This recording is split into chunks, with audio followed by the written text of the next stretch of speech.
देशव्यापी जातनिहाय जनगणनेला केंद्राची मंजुरी। जनगणनेसाठी खर्च होणार 11,000 कोटी रुपये। केंद्रीय मंत्रिमंडळाच्या बैठकीत विविध निर्णयांना मंजुरी।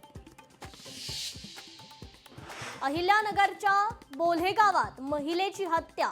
घरात घुसून महिलेची धारदार शस्त्राने निर्घुण हत्या। बालाजीनगर परिसरात रात्री 9 दरम्यान महिलेची हत्या। महापालिकांना फलकांवर शुल्क आकारण्याचा अधिकार। उच्च न्यायालयाचा महत्त्वपूर्ण निर्णय। शुल्क आकारणी विरोधातील याचिका न्यायालयाने फेटाळल्या।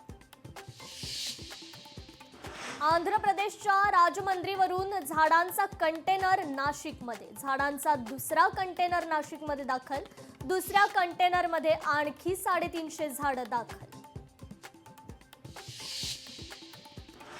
उपमुख्यमंत्री एकनाथ शिंदेंनी घेतली आमदारांची बैठक। रात्री उशिरापर्यंत चालली खलबत। शिवसेनेच्या सर्व आमदारांशी 1 to 1 केला संवाद।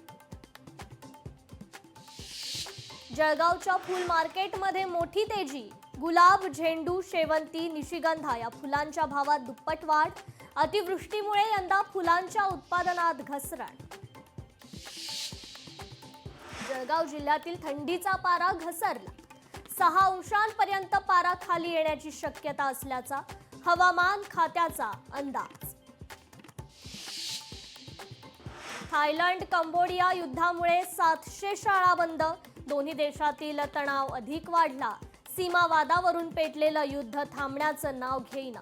गोळीबारात थायलंडचे 5 सैनिक जखमी। लोकशाही मराठी ऐका, पहा, जागरूक रहा।